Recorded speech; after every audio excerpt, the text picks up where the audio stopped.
Here's an update on my raised beds. Look at all the growth. Everything just exploded. My herb garden, check out how beautiful the thyme is. So bushy and it smells so good. I really need to get in here and harvest some to dry because this is its peak right now. Just the smell wafting from this as I'm touching it right now. This is the basil right here. Tons of basil. I pinched it back so it's more bushy. My 3 sages are in there. I kind of chopped down some lettuce to give it more sun. My tomato is blocking the sun for it, but there's the 3 sage plants. I do have 2 oregano plants, one right here and the other one right here. They're still small, but they are growing. And my dill, I've been using a lot of it. Chop it up with some sliced up fresh cucumbers from the garden. It's so good and it's putting on flower heads. It's going to seed. Then on this side, I stuck a tomato plant in here, and my bunching onions I actually love. I wish I planted way more of this. I love to chop this with the dill with sliced cucumbers, and it's so good. The spinach is going to seed. I'm waiting for it to dry so I can collect the seed off of it. Here's a pepper plant. The kale is doing okay. I chop down the eaten leaves and throw it to the ground. The lettuce is going to seed as well. You can see it's bolting, so I'll probably chop all of it down and just chop and drop it here. Stuck another tomato here, and this pepper is putting on flowers. And look at this one. This one is pretty big. So many flowers on it, so I might have some success with peppers. Oh look, there's a little one right there. I might have a few peppers. It's exciting. Oh, look at that cabbage moth caterpillar. Gross. Check out this garden bed. The tomatoes are growing beautifully. They're filling out the whole bed. This is the geranium kiss, and I like the way it grows. This would be perfect container tomato. However, I don't really see any fruit production on it. I don't know if those are flowers or what.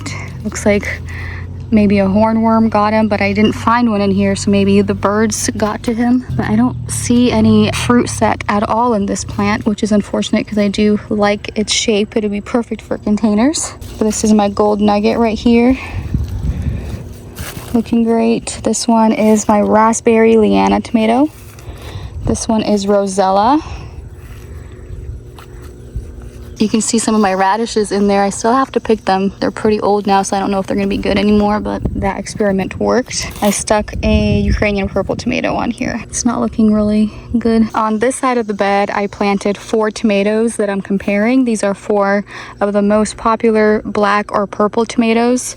So on that end, I have black from Tula. This one is black Crim, this one is Cherokee Purple, and that one is Paul Robeson. This is the Paul Robeson here on the end. Look at that beautiful tomato in there. So pretty. Looking good. Putting on more flowers at the top.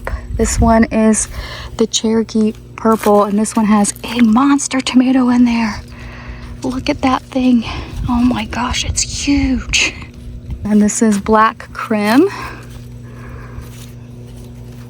Also a big one growing in there. And the last one is black from Tula. Beautiful tomatoes. Oh my gosh. Look at that. That is crazy. This is a hornworm with wasp larva on it. I've never seen that before. That's crazy. So here are our beneficial insects at work.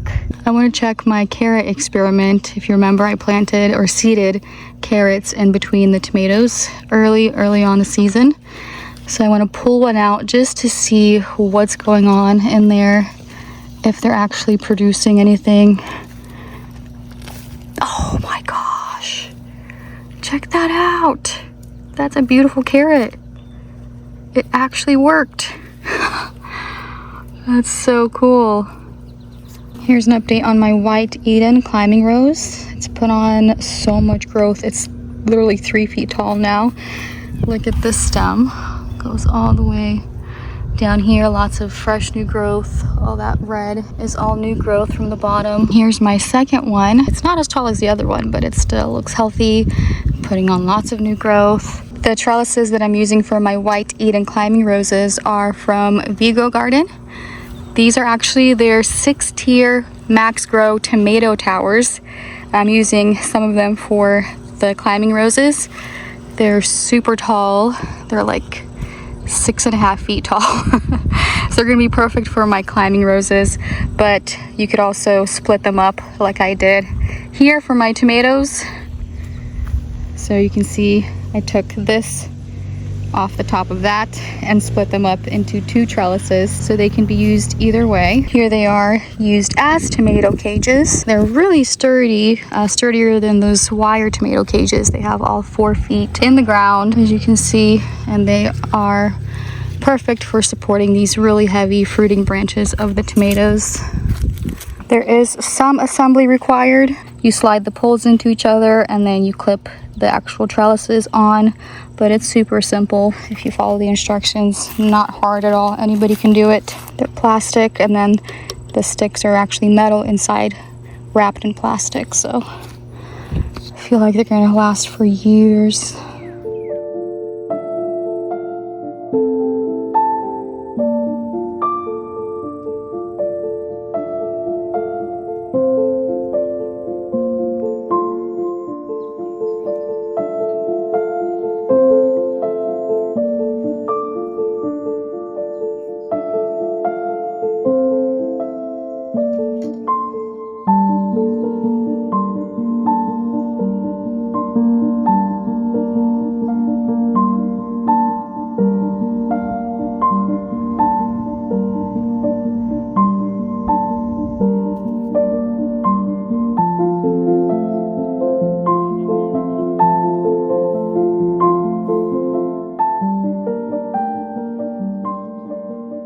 This might not look like much, but this is actually a successful rooted rose cutting. You can see it's really the only one that survived out of all the other ones that I put all the way around this pot. I did this completely the wrong way. No misting system, no humidity dome, just stuck cuttings that I got off a broken branch off a rose that I cut up into small cuttings in here, just into potting mix, and kept it watered for weeks.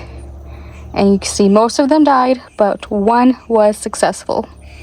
So now if I got one to be successful doing it the wrong way, I wonder how many I can get if I do it the correct way. This is very encouraging to me. I'm making a little propagation station with some boards, perlite peat moss, Miracle Grow, which is essentially peat and perlite, and this little window. I'm gonna build it, fill it with soil, put cuttings in there, put the window over it, and see what happens, see what roots.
So you guys saw my holly fiasco from last year.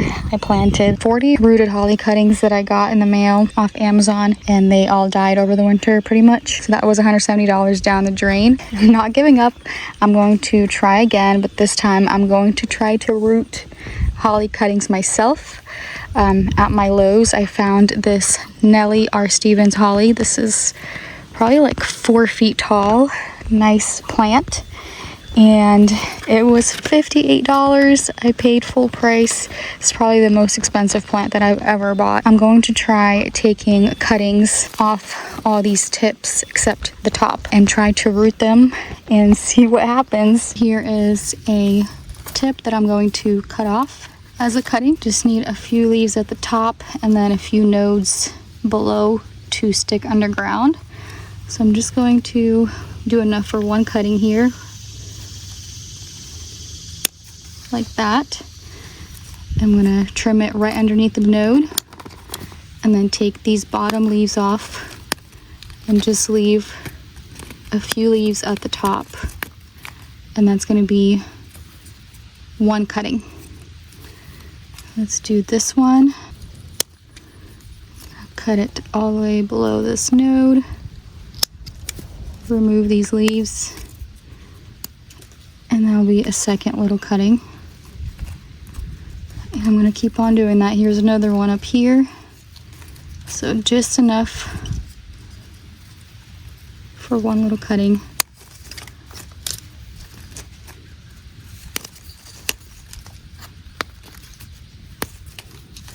And I'm going to trim it right below a node. There we go. That's 3 little cuttings already. I'm going to continue all the way up.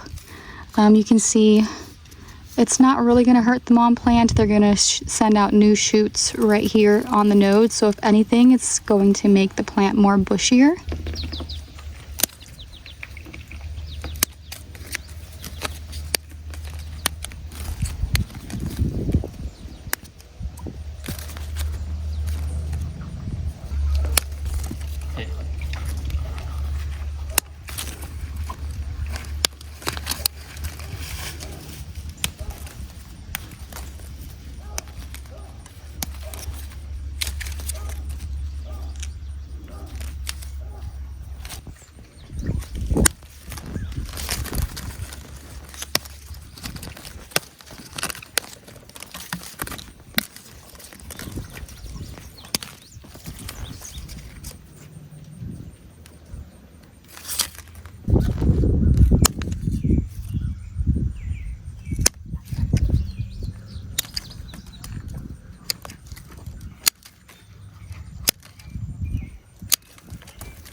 I have my holly cuttings.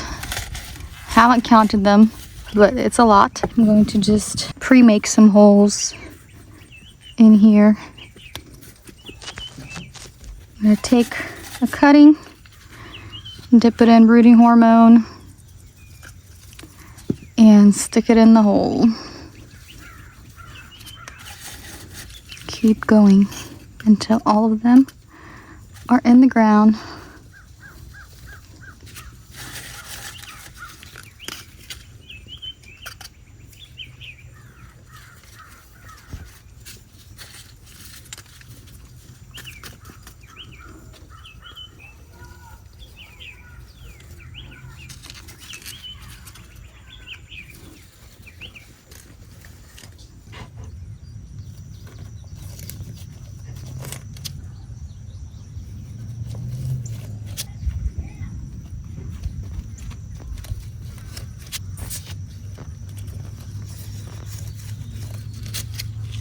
Alright, I did all of my holly cuttings. There's about 40, so about the same of what I ordered from Amazon. So we'll see what happens. Just water them in. I'm gonna fill up the rest of this propagation bed with other cuttings. This is gonna be a cool experiment and a huge learning curve for me because I've never done propagation on this scale. It's a small little bed, but it's still lots of cuttings for me. I've never done this many. I'll keep you posted. So just in case anybody's curious what 40 cuttings off a plant does to the plant, this is what it looks like. I think it still looks pretty good. You wouldn't even have known that I took as many cuttings, and hopefully everywhere that I took cuttings, they'll produce offshoots where the nodes are, and it'll be bushier and fuller than it already is. Here's an update on my pumpkin patch. You can see it's growing really well. I can't even get through the path anymore down there, which is expected. This is supposed to be all filled in with pumpkins, pumpkin leaves. So here we have the Gerardale pumpkin. Starting to vine out that way. This one is, oh, I planted 2 of the Gerardales. This is also Gerardale. This is the Blue Bayou pumpkin. Looking huge. Another Blue Bayou. And this is the Triangle. You can see the tag. Triangle pumpkin right here, and another triangle. And then right here I have 6 porcelain dolls. Porcelain dolls, so there's 6 hills of this.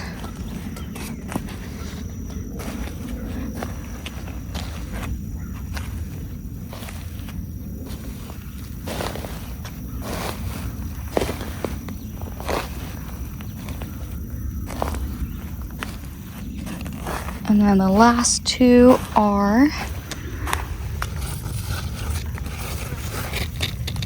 Winter Luxury.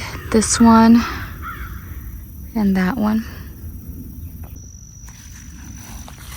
Right here in this row we have 3 canary yellow melons. Right here, 1, 2, and 3.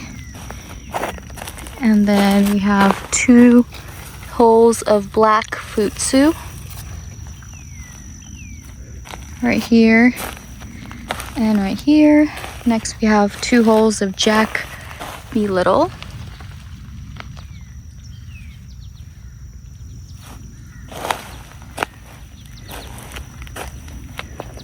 And then 2 holes of Baby Boo.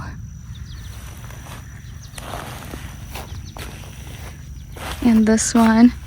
And then we have 2 holes of the Rouge Vie de Tempe, which are the biggest pumpkins. They're just big seedlings, huge plants, and they're the most big right now. These 2 holes, they're just taking over this whole space right now.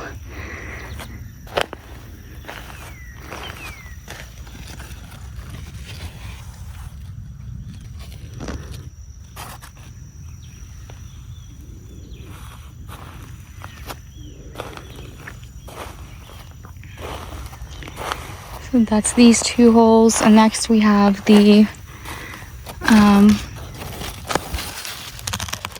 fairy tale pumpkin. This hole and that hole, and you can see this is just the way the leaves are. This isn't powdery mildew or disease or fungus. This is just how the leaves are for this variety. And then 2 hills of the white flat borer pumpkin. This one I had to reseed, so it's behind, but they're growing in there. You see that we already have cucumber beetles in there. Here's one in there and one down here.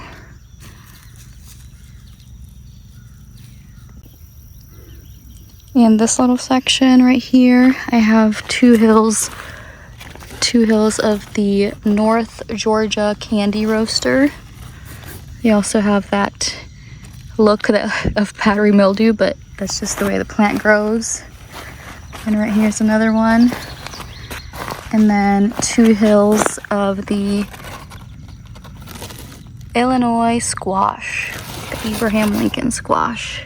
This one and that one. Here we have 2 hills of the Golden Hubbard. This one and this one. And then 2 hills of the Tokyo Blue right here and right there. Today is July 11th and this is an update on my pumpkin patch. It's grown so much since my last update. I can't walk anywhere over there anymore. It's all filled up. Everything's growing so well. Here are my 3 melons right here. Black futsu, 2 holes. I do notice some issues. There's lots of cucumber beetles flying around here. The damage, that's cucumber beetles.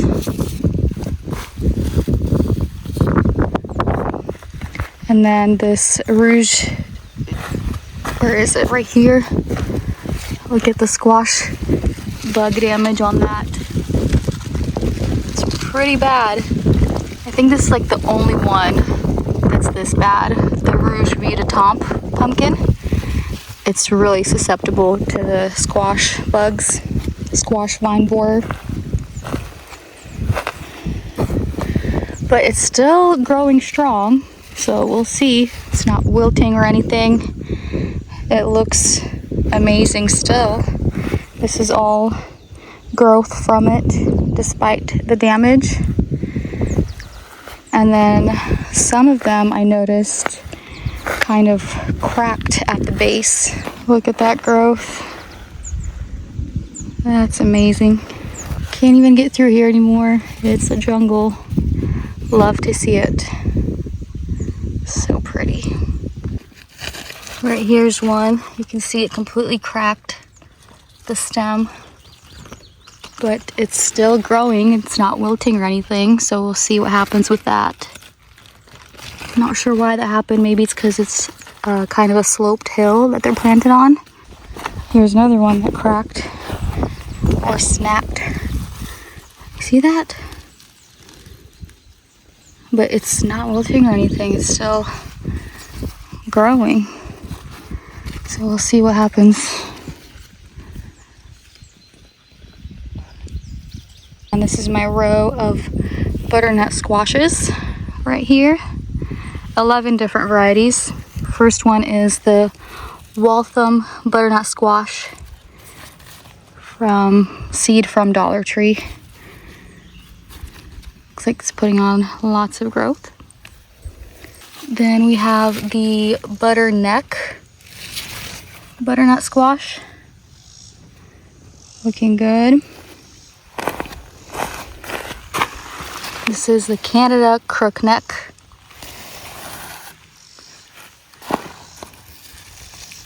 Putting on lots of growth as well. We have the Butter Bush. Still pretty small, but healthy. Looks like no cucumber damage at all that I see on this one. Looks really good. This is Burpee's Butter Bush.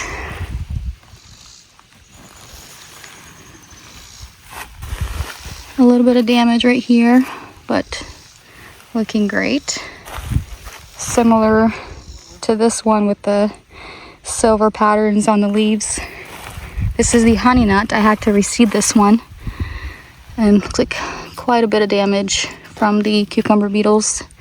But it's growing. This is the butternut orange. Looks like there's only one plant in there that's seeded. That germinated. Looks good. I think this is some squash bugs, eggs. I'm gonna take that off.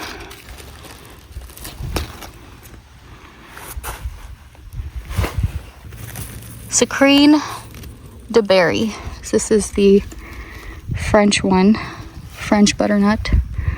Looks great. This one is Rugosa Violina de Goya. This is the Italian. Pretty vigorous. It does does have damage, but still looking good. This one is, where's the tag? Long Denise.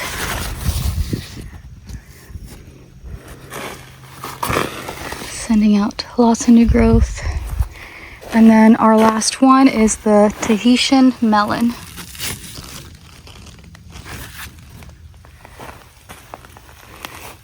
Looks great. I don't see any squash. A little bit of damage. I think this might be from deer. Maybe, but not much cucumber beetle damage on this one. Overall, it's looking pretty good.